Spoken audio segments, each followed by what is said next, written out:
Dude, this shit's happening all over town. Global warming, right?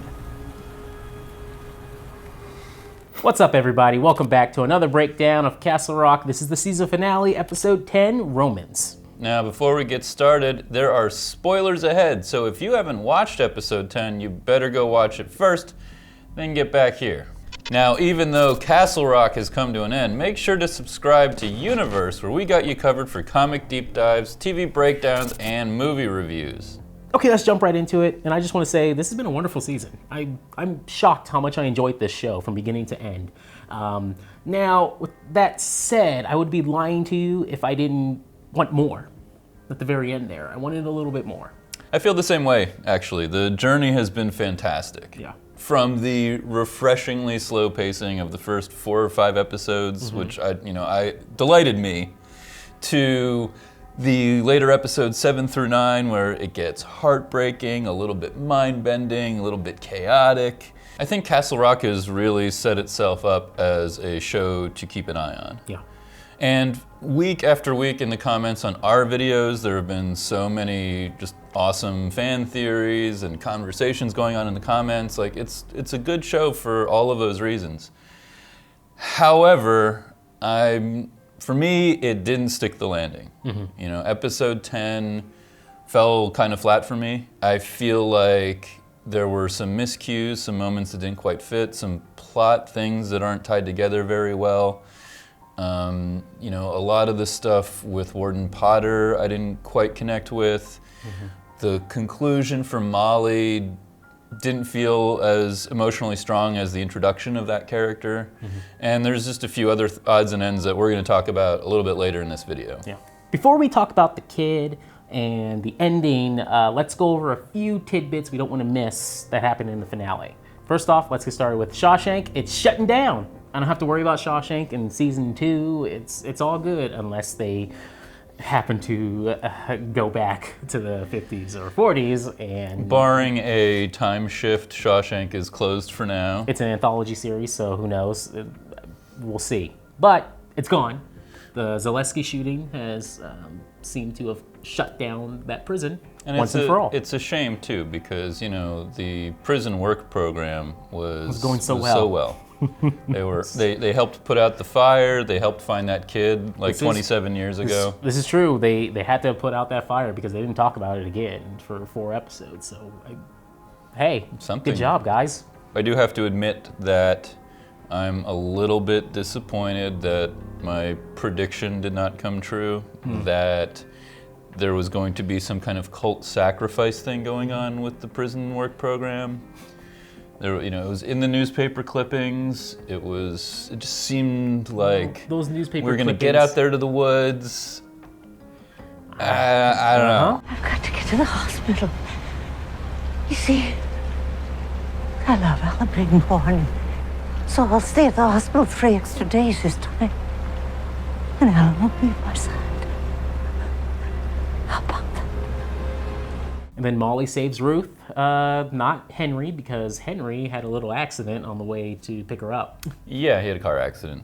Kind of took him out for a little bit. Just a car accident, nothing out of the way. And it's a good thing that he had that car accident, because one of my favorite scenes of this episode was the scene with Ruth and Molly.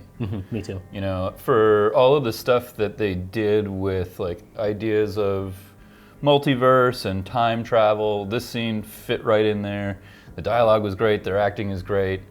You know, the idea of this is something they've done hundreds of times, and the idea that this time was Changed unique. Yeah. I thought that was great. That is just the kind of, you know, that's the bread and butter of good multi-dimensional storytelling. I mean, as cliched as it might be, I love that stuff.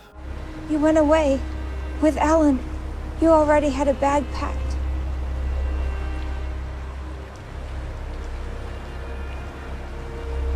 First time you said that. While we're here, we may as well just wrap up things with Ruth as a character. First off, Sissy Spacek, amazing in the series. Episode 7 should probably be submitted for the Emmys. It has to be.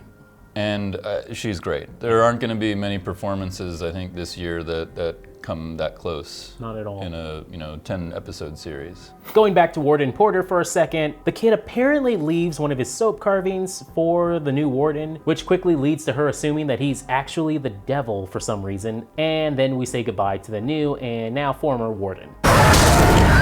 So what can we make of these carvings at the end of the day? Well, we know for one thing that it is something that tied both the kid and Henry Deaver together through two different versions of Matthew Deaver. But beyond that, I do have to say I'm grasping a little bit because... Just that scene, had they not had that one scene with the warden getting a carving, that's fine. Then we knew where these carvings came from. We knew why they used them this way with the two kids. And also it presents like two possibilities, right? Like they are both capable of doing the carving. Yeah. So either we have to think that the kid on his way to either contacting Henry or going to the woods to try and get home stopped at the warden's house to leave a figurine. Maybe. Alternatively, Henry could have gone there and done the same thing to terrorize her. I will say I did kind of like the moment of her getting hit by the bus, and I did like, just in general, the atmosphere of chaos as it was growing in the town. Yes, the pacing. And so, right, Great. and the scene with Molly afterwards where she's trying to call Henry from there, like just like, you can hear the prisoners getting angry on the bus. You can. Like, my stomach's starting to growl. Like, they're oh like, no, it's this cranking up the tension. Yeah. I like that. That felt really good. Next up, in terms of sort of wrapping out characters for the season, Wendell makes it back to Castle Rock. He, I checked. Doesn't look like he was bit yet. We don't know. So the Just hope saying, that that's he out there. encountered the vampires of Salem's Lot is maybe not a thing. No, it's still a thing. You know what? I'm almost certain. Look close. There may be some marks on his neck. Confirmed. Season 2, Salem's Lot, Wendell. Boom. So we do know that he has, inherited Henry's sense of the schisma. Yeah. And he's headed out to the woods, and when he gets out to the woods, he finds the cops are all over the crime scene at the trailer where the filter is, where Odin's body is, and they've got Willie, Willie's back. who had disappeared. Yes, Willie's back. He doesn't say much, though, and he doesn't give us any answers to what happened to Odin. We're still, I'm guessing, under the impression that Willie did it.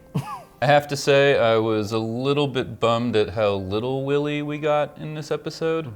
I have to admit that I was already writing off that we were ever going to see him again, but when he came back, I got excited. Yeah, just give me a few lines here. I thought maybe we were going to get a little bit more of like maybe some secret society stuff with Odin and like that background instead of it seeming like they were just sort of lone wolfing it. I thought he would name drop at least one organization, maybe just the shop of anybody out there. I thought he would say one line like, "You have no idea how big this goes," or something. Right, or like Nothing. some people were saying right when they were introduced, like referring to Dr. Sleep, like maybe the True Knot or something like that. Yes. Okay, next and finally, let's talk about the kid here and what we can make of that ending. Yeah, we kind of got stopped in our tracks in episode 9. I think almost every single week up until episode 9, there was a back and forth of, Good versus evil. And then in 9, we kind of came into this like, well, maybe both of these guys are all right, kind of a situation.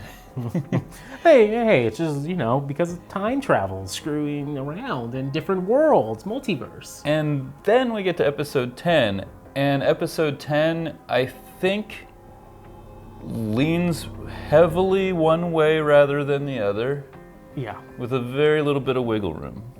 a tiny bit of wiggle room because of the final scene. But before we get to that, does this completely discredit episode 9? Like, was it a lie? Yeah. Was his whole story a lie right from the beginning? It definitely makes it easier if it was a lie, which is something that we were asking at the end of last week's episode. Yeah. Was the line, "Do you believe me," so conspicuously telling of, just the unlikelihood of the story itself? And it definitely feels that way. I think there are a couple of things that we want to take on at face value from that. In particular, Henry's imprisonment in the cage. Yeah, these are memories that Henry had inside the filter. These weren't memories brought up by the kid at any point. So you have to take that as if he actually did jump through a thinny after he pushed his father, which is confirmed. He pushed his father off the cliff, and then he teleported to a new time zone, new time planet, time world. He jumped to a new dimension. Right. But from there, that's when everything becomes a little murky. Right, and Henry's rationale or rationalization in this episode was the kid was in the shed, had access to the tapes, Yep. and could have sort of cobbled all of that story together, and was at the time very conceivably taking advantage of Molly's weakness by telling her a story of the Castle Rock that she wishes existed. That line, I was taking notes, watching the episode, and the second he says that line, He was in the shed for 2 days, looking through all that old stuff, studying the albums, memorizing the tapes. the second he says that, I immediately go, uh-oh, that's him talking to me, you, and everyone in the comment section saying, that's all something the kid could have just made up because he was in the... And it's true. It's true. That is true. The kid could have made that all up from just looking at the tapes and having all that time in there. The other thing is that for as much as we might want to believe in episode 9, there's also the matter of 2 shots in this final episode. Yes. Right. So there's the one shot where Henry and the kid are in the woods after they've left the police station, and it's mirroring the scene with Alan earlier in the season, where Alan's out there with the kid, and there's this one moment, there's one cut to the kid, and he looks like a terrible wrinkly demon monster. Yep. And then there subsequently, Just because with just that scene, I still thought maybe this is an effect of being in the wrong universe. right. And he just has to get out of there. But Then we add on to that Uh-huh. at the very end with Henry going to the prison and having the kid in the cage. After Henry leaves, in the last moment, the kid's got kind of like an evil grin on his face. the little Pennywise smile, that was the scene. I was like, okay, so you can just wipe out episode 9 altogether then. if that's the Basically, case. it was a giant piece of misdirection. Fun to watch. Fun to watch. to watch. If this now made it feel like a long Twilight Zone episode. Yeah, I kind of feel the same way.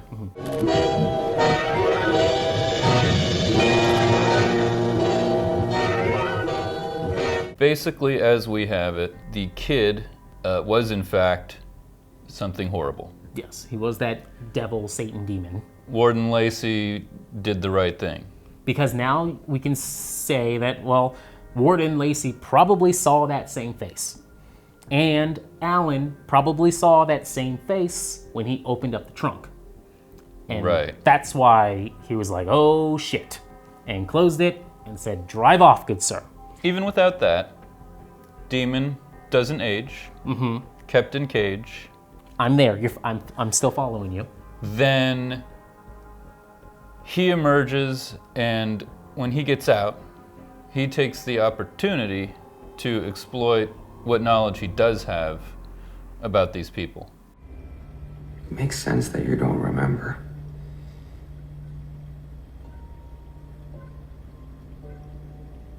Think about what you went through in that cage. Let's go back now to that jail cell scene in the sheriff's department where the two Henrys, or Henry and the kid, finally meet.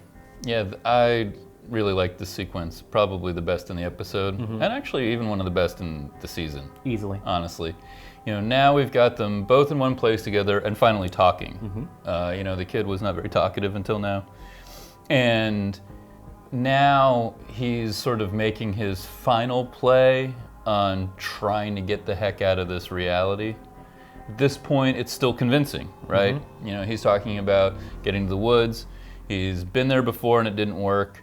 He needs to get there again. Yeah. He needs Henry's help, and his time is limited. He's saying that I'm running out of time, I might get stuck here. And before they can fully resolve this moment, they are interrupted. They have guests. It's him!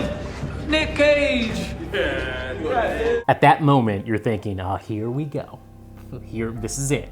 This is the moment. This is what we've been waiting for. And then the camera work starts to tell us, like, okay, it's the kid who's the real baddie here, or at least the one causing these issues, as you can tell. He's sort of looking more sinister. Yeah, he's through doing that. the thing with his eyes, looking in. So yeah, we could. All right, the kid. Say it's him. We'll take it. We'll take the kid. He's the one who's cursed. Fine. With that said, we get anarchy and chaos right after. Just what we wanted. Yes. At first, it spreads up the stairs, and then out of the building and into the streets. You can hear the screaming. I'm like, yes, the chaos reigns. That's sort of what I was wishing for in episode 5 originally. Just have it start there and continue. Well, when he leaves Molly's house in episode 5, I was like, come on, he's just the gonna, moment.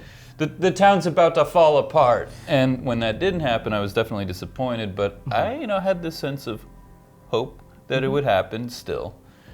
Wishing for the burning of Castle Rock, which has sort of been, I think, foreshadowed so constantly, it's almost ridiculous, even with a lot of what Matthew Deaver said in previous episodes. Yeah. And then I feel like we don't quite get the payoff. No, we don't. We actually get a scene now where Henry and the kid are in the woods, which is, I'm still on board. They're fighting, the build up, he's screaming, do you hear it now? Is it getting louder? He takes the gun from him. You get the moment where he reveals he's some kind of demon. Then we get a hard cut out to 1 year later, a time jump. That was rough. I really, really, really wish we got a little bit more there before we got that time jump, because the town is a wreck. We don't know what's going to happen next to this town. Everything's going to hell. The kid, how do you get out of this? And they just decided, you know what? Let's stop it here. Hard cut out. 1 year later, the town's now cleaned up. Right, so 1 year later, let's see, Molly's living in Florida. Molly's gone in Florida. Has her business down there, which is apparently doing decently. She's taking care of her grandmother. For a second, I thought, oh, they're going to do some cool, like, dual reality thing Right. with the two women, because they look very similar, but it's just her grandmother. Nope. Wendell is back in Castle Rock, plays chess with Henry. Came to Henry visit. has moved on to a more sort of low-key, He's gotta keep a small low profile. claims court Yeah. type of work. Yep. And additionally, he has the kid in a cage in Shawshank Prison. How long are we gonna do this? Don't know. I just wish they had one more scene with Henry and the kid in the woods before they did that time jump. Like, if ever there was a time for exposition, This is the moment. was it. Yeah. This is that Scooby-Doo moment. Damn you, kids. You caught me. If it wasn't for you, I would have got away with blah, blah, blah, blah, blah, blah, blah. That's the moment.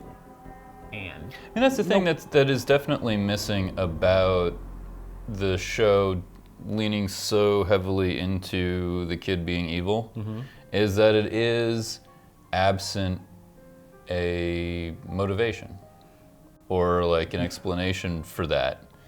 It doesn't, it has an antagonist without an explained goal or desire from that character. And on top of that, for the second time in terms of all the storytelling, the kid ends up in a cage, and we're going, how did he end up in the cage again? it was already a thin plot device to work with in the first place, with having an old man warden go down there every single day and make sure to feed the kid, and no one's on to his plan. So now you mean to tell me that Henry's going to do the same thing with now a closed down prison, that he has to make sure. There's so many little things here that have to go right for this to work that it falls apart when you think about it too much. Just in general, he could just be watching Monday Night Football and go, oh shit. I forgot. I agree, it's a tough pill to swallow. It doesn't sink the series by any stretch, but it's a really awkward moment to sort of give up on the storytelling and to go into a conclusion at the climax, Right at the climax. We were ready to watch Castle Rock burn down and ready to see the sort of like showdown between, protagonist and antagonist, and we don't have that. It's sort of absent. And the explanation, like we talked about, is like, it's a little Twilight Zone-y, I don't mind it. I don't mind the now Henry has the kid in the cage. Now Henry's the one who has somebody in a cage, the sort of like irony of it. That is Twilight Zone-y, and I'm a Twilight Zone fan. So not totally upset with that. I just don't like the 1 year later device. We've talked a few times about our fears of like sort of conclusive devices in this series, and one of them is the like cut to 1 year later, and then the other one that we were rather terrified of was that there would be a scene at the end that would cut to Stephen King sitting at a typewriter and calling for his dog Molly, and to be fair, we kind of also got that ending. So hopefully everybody stuck around for the credits of episode 10, because there was a scene in there with Jackie Torrance at the Mellow Tiger.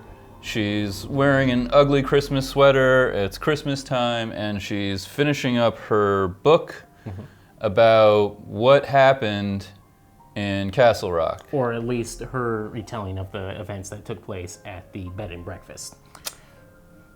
Right. The broadest interpretation of that scene is that Jackie wrote this season of the show. Sure. And I don't think we can rule that out fairly.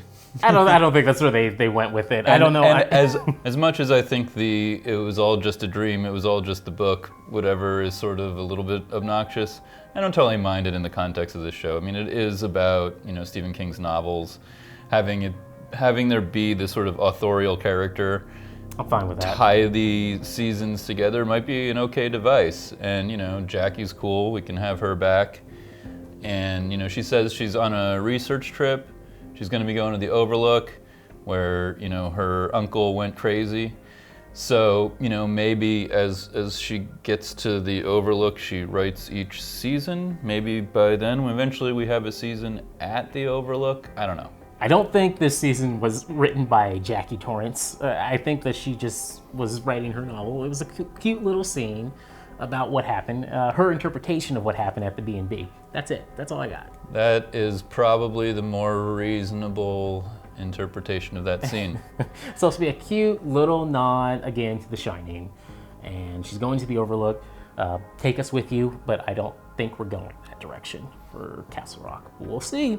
If I'm right, then we get Jackie and the Merrill kid back for season 2. Castle Rock, Overlook. Nah, it doesn't work. I don't see them going there next season, but I could see it down the road. Yeah. Establish maybe some more after time in Castle Rock, then move on. After the Doctor Sleep movie has already gone through theaters, maybe it would be like okay to come back to the Torrance family, come back to Colorado. That could be a thing. Yeah. Okay, let's jump into a few references and Easter eggs real quick. Just a couple? Yeah. Not that many. The first one, let's start with Harmony Hill Cemetery. We return to Harmony Hill Cemetery for one last time. Now, this is the cemetery where Mike Ryerson digs up the undead Danny Glick in King's novel, Salem's Lot. Next up, one last thing on those birds that we got the murmurs and we got the crashing on the ground, and that reminded me a lot of The Dark Half. Not to the point where they attack someone and rip off their flesh and fly off in the sky like that happened. But those are also sparrows. The birds we got here were crows. So slight different. nod, but it's still there. It's a little different. Next up in that credit scene with Jackie Torrance where she's at her laptop, there's a sticker on the back of the laptop which is showing a radio station, and that's WKIT, which in the real world is run by Stephen King and his wife Tabitha. And the call sign is WKIT, and the IT is a reference to it. Also, we already mentioned it sort of in passing, but when she's prompted by Meryl to explain her book, he points out that the title is called Overlooked, which is just a nod to the Overlook Hotel from The Shining, which is where her character's name and family comes from. And speaking of The Shining, I think maybe the best reference to it in the entire series happens in this episode. There's a point where Matthew Deaver is chasing Henry through the woods, and we finally see Henry kill his father. But in that scene, Henry retraces his footsteps in the snow so to make it look like he disappeared, just like Danny Torrance did in The Shining in the hedge maze when Jack is chasing him with the axe. Let's jump into final questions real quick, and so let's start off with the fact that, one, we know that this is an anthology series, so it's going to be a completely different story for season 2. With that said, can we expect anything like maybe the cast comes back in different roles this time, like American Horror Story does? I'm not counting on it because the last few scenes showed everyone who was a big player in this season are out, are leaving. We got Ruth, she's passed away. Alan's gone, Molly's gone, Henry's going to keep a low profile for the most part. Yeah, he'll maybe show up in the background at the Mellow Tiger or, you know, in a grocery store line or something like that. Like, I just wanted Bill Skarsgård back. I don't know how they're going to do that now. I like that idea of reusing the actors. That I like that device when it's used. Put us in a different level on the tower. That's fine. That would work. Yeah. Next question, and this is a big one that I'm sure everyone's going to be wondering, is what happened to Ghost Deaver? What happened to Ghost Matthew Deaver, Reverend Deaver, whatever was wrapped up in that mask? What happened there? Right. They introduced the idea of that character through like Molly's dreams and hallucinations early in the series. I think we brought it up last week as like, when is that going to come into play? Yeah, Molly's torn up And house. as much as Matthew Deaver comes back and becomes a much more significant part of the story in the later episodes, that like spirit creepy version of him just sort of evaporated. Yeah, and it's weird too because they did a promo push with this character before the season even started, which was weird too, that it went nowhere. If it was just only for episode 3 and a few episodes down the road where Molly looks out the window, like, that's it. A little strange. This is where I go back to like, you know, one of my older questions, which is like, are some of the things that feel to us like loose ends Going just into a like different world season. building Yeah. things that are just going to be, you know, brought in down the road? True, they could come back to these in future seasons. There could be world building here a little bit with the Finney. I hope they are now at this point, especially with the Deaver Ghost thing. I hope they come back to that somehow. Hell, they could bring Molly back somehow, maybe, because this season only took place in the course of what? Just a few days. Yeah.